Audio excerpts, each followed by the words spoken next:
Hey everybody, it's episode 15 of the 5th and final season of the original Twilight Zone. Last time out, we had neighbours making all sorts of noise in the middle of the night. Jeez, would they ever shut up? This poor nice couple are just trying to get some sleep. And the person he's working with is trying to steal his job. This time, we've got an episode called The Long Morrow. I don't know what to think. What do you think? What do you think it's going to be about? Something that's the future? I don't know. Let's find out. Oh, it's the future. Frozen in time. This is not a hospital, not a morgue.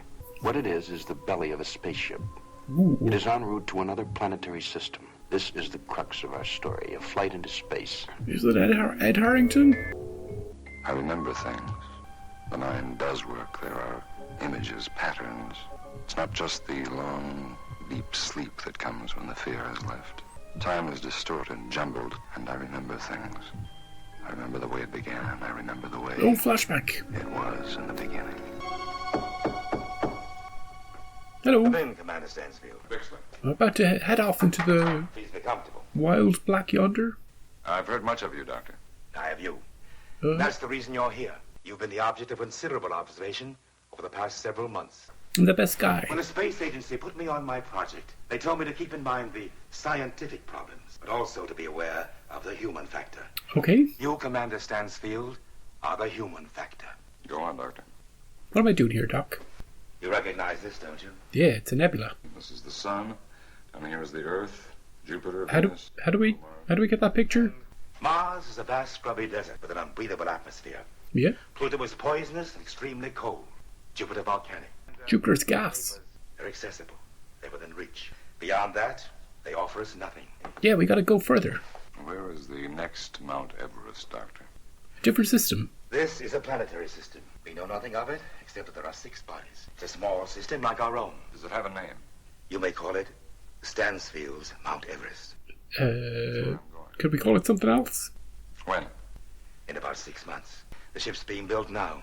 We need to freeze you in It'll time. take only one man, and that man should be right there, watching every rivet, every item of equipment going in there. Yeah. You are that man, Commander. No shit. You will be its sole occupant. But when you wake up, gold will be worthless, dude. I like this assignment very much. That's precisely why you were chosen. We have another factor here. Distance. Distance. This system is perhaps 141 light years away from us. Jesus. That's a rough estimate, but a good one. Couldn't find anything closer? It'll be the fastest man-made object ever conceived.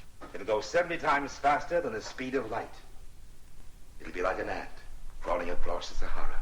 In short, Commander, That's 2 years. your trip to these planetary bodies and back to Earth 4 years. will take approximately 40 years. Oh. Did I miss it by a factor of 10? A man about to embark on one of history's longest journeys. 40 years out into endless space and hopefully back again. The first step toward man's longest leap into the unknown was that now it's up to one human being to breathe life into blueprints and computers. 40 years alone in the unknown. In between- He'd be sleeping for most of it, right? So, you saw him in his pod, see? That was the beginning. A matter-of-fact colloquy between the scientist and the practitioner. This guy has a great A voice. small cast of 2 characters. And that was the way it should have been. But I very clearly remember the entrance of character number 3. Oh, it's a woman. Communications Team B8, report to Central Control. I like the Communications Team I like the B8, set. Central Control. Damn it. Oh, a friend in need. I'm the new morale officer. I follow people around who look stricken. Oh, I don't believe we've met. Are you permanently stationed here? I'm with the space agency, and you're... Stansfield, Commander, USN. He's Captain Kirk. Woman. You're the one. I've always wanted to meet you. Well, and I've always wanted to meet you, too. Now, that's true. I have ESP, and a long time... Does this line mark on all the girls? And did your ESP tell you the name? Sandra Horn. Nope, he knows. He did his research. Oh. Subtle astronaut. It's been an honor meeting you. Yeah, do you want to get lunch? Look at this. I don't suppose that the space agency could do without your services for a couple of hours this evening. I think a 2 or 3 hour period could be carved out. Please phone. No, I won't call. I'll pick you up. I'll be there at 8. Arrivederci, lady from the space agency. Arrivederci. None of this episode's going to be in space. It's just all going to be flashbacks to this place. You are 31 years old, Commander. When you return from this trip, You'll be the Earth 71. will have aged almost half a century. But you won't have aged at all. Something I will have lived the better part of my life out in space. No, we're going to freeze you, dude. You will have lived the better part of it, but you will not have aged it. Freezing? An extension of that. It will be a suspended animation in its purest form. The Earth will have aged, Commander. You'll be only a few weeks older when you return. Sort of like dying and coming to life again. There are very few people here that you'll know, or who will know you. Life will have changed, Commander. You'll have to begin living it all over again. When do I begin? You have begun. As of this moment, you're very much committed, Commander. Oh, they've progressed quickly, haven't they, these two? A month from now, you'll be off to space. She'll be 70 when he gets back. I've known you for exactly 3.5 hours. That's what it's been. What? If this is their first day meeting? A long dinner, and a short dance, and already... No wonder he's going to a different system. She's crazy. I feel a sense of Loss? loss. Look, it's 20 years or something. My life had been space. There'd been no time for intrusions that took the form of a woman's face. A short month of a man and a woman drawing together. Maybe she's... Is there room for another one beside him? We don't know. But now I think of these things. Now they come to mind. Now in the darkness. What happened to his eyebrows? That's what I want to know. Where are you now, Sandy? Across the void. My dear Sandy, through the millions of miles of cold and empty space. I love you, Sandy. Oh, it's D-Day. See, he shouldn't have got attached, you know? They picked him because he was unmarried, unloved, if you will. He was happy to disappear. Look at this freaking room again, this corridor. It's huge. Oh. I couldn't let you leave, Doug. Not without saying goodbye. Not without telling you I loved you very much. It's a sad episode. And that my life, whatever there is left of it, shall be a strangely meaningless, dull and Jeez, lady. empty thing without you to share it. It's a very odd thing, Sandy. When I get back, the first thing that I'll want to see, I know, the first thing that I want to touch. I'll be the little old lady in the lace shawl, the one waving the welcome home sign. I hope we get to see it. So look for me.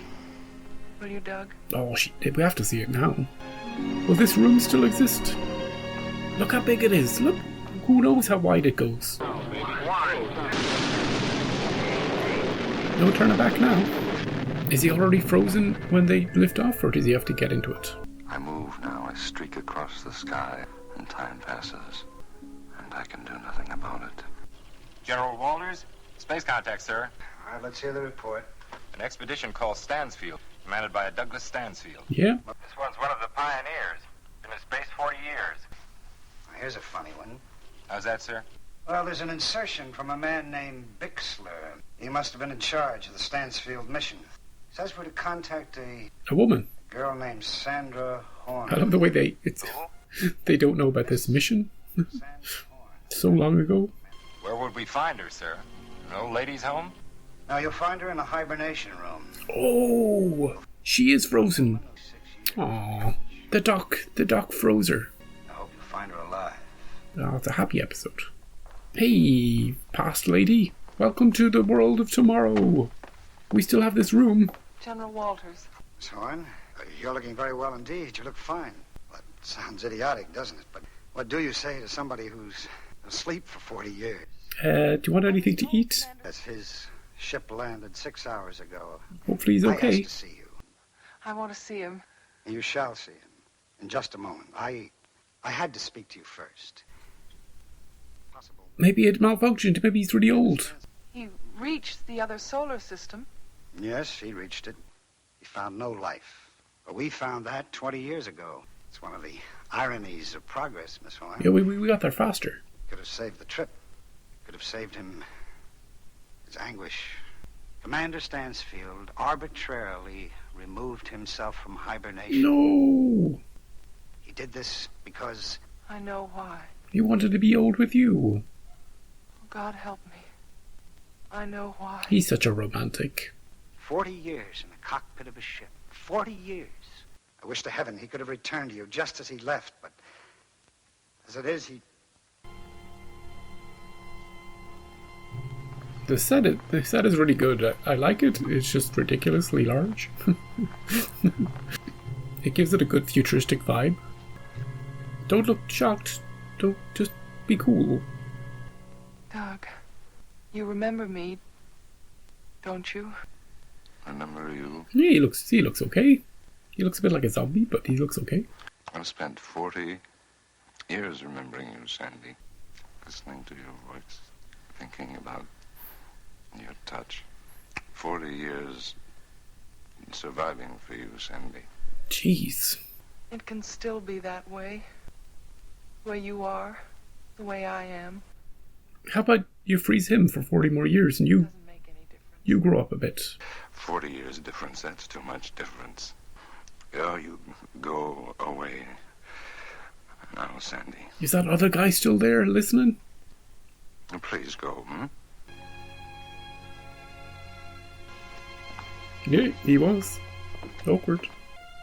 Stansfield, you're really quite an incredible man. It's the most romantic thing that's ever happened.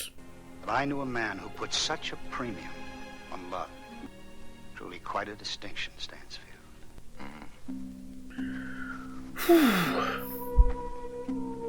One of the forgotten pioneers of the space age. He's been pushed aside by the flow of progress and the passage of years. Tonight's tale of the ionosphere and irony, delivered from the Twilight Zone. So, that was a romantic story set around the idea of space. It wasn't a space episode. It was just, that was the setting, that was the framing of the episode, the reason why the things happened. It was the story of two people who fell in love and a cryogenic chamber of sorts, more like a hibernation pod. And I don't know, there's something Romeo and Juliet about it all, you know? Sort of. Where one person does something unbeknownst to the other person, you know? They both make the same decision. She gets into her own pod in order to be young for him when he gets back, and he gets out of his own in order to be old for her when he gets back. It's a bit like that episode, the very sweet episode from season 3. What's it called? The Replacements? What was that one called?